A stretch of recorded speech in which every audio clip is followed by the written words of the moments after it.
अस्सलाम वालेकुम। मैं मोहम्मद अली खान अपने यूट्यूब चैनल सोशल सिग्नल के साथ आपकी खिदमत में हाजिर हूँ। आज हम बात करेंगे सिंध हुकूमत के, पीपल्स पार्टी की हुकूमत के उस कारनामे की जिसकी गूंज दूर दूर तक सुनाई दे रही है। जी हाँ, आप बिल्कुल ठीक समझे। मेरी मुराद ई टिकटिंग चालान से है, जो कराची ट्रैफिक पुलिस के जरिए पहले मरहले के तौर पर कराची में इंट्रोड्यूस कराया गया है। बज़ाहिर देखने में तो एक बेहतरीन और अच्छा और फुल प्रूफ मनसूबा मालूम होता है, मगर जब इसकी तह में उतरें और ग्राउंड रियलिटी देखें तो हकायक इसके बिल्कुल बरक्स नजर आते हैं। हज़ारों की तादाद में 20,000, 15,000, 30,000 के चालान किए जा रहे हैं, मगर आवाम को इस हवाले से कोई अवेयरनेस नहीं है।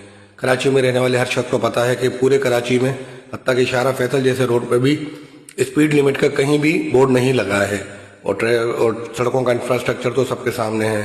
हुकूमत क्या करने जा रही है? मोहनजो दौड़ो जैसी सहूलतें देकर और दुबई जैसा टैक्स वसूल करना चाह रही है। सवाल तो यह भी बनता है कि फोर्सेस का काम डिसिप्लिन कायम रखना है, कानून की पासदारी करवाना है, या टैक्स कलेक्शन का इदारा बनना है, रेवेन्यू जनरेट करना है। और देखने में और सुनने में जो बात समझ में आ रही है वो यही है कि 3 दिन के अंदर 5 करोड़ 6 करोड़ के चालान जमा कर दिए गए हैं।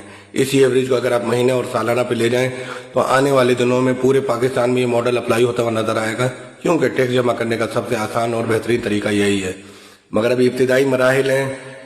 हाई कोर्ट में भी पाकिस्तान मरकजी मुस्लिम लीग की तरफ से इसके खिलाफ अपील दाखिल हो चुकी है, दरख्वास्त जा चुकी है। जमात इस्लामी भी अपने तौर पर एहतजाज कर रही है।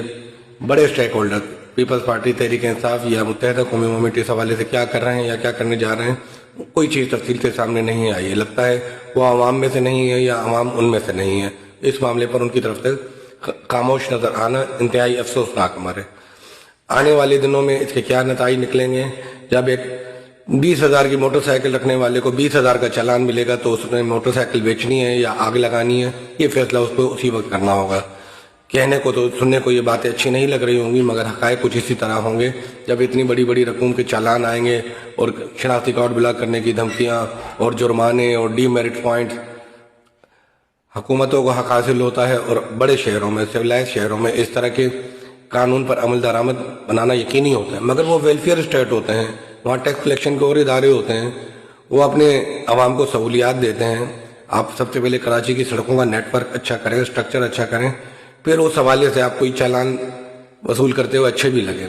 एक सवाल तो और भी बनता है कि अगर ये ई चालान के कैमरे जूम करके नंबर प्लेट और बाकी चीज़ें शनाख्त कर सकते हैं, तो स्ट्रीट क्राइम जो होते हैं, क्रिमिनल जो होते हैं, डकैतियाँ जो होती हैं, कत्ल जो होते हैं, क्या उनको शनाख्त किया जाएगा? क्या इस हवाले से इनको इस्तेमाल किया जाएगा, या सिर्फ और सिर्फ पैसा जमा करना ही मकसद है, बाकी जो होता है होता रहे? गुफ्तगू का सिलसिला जारी रहेगा। मिलेंगे किसी नई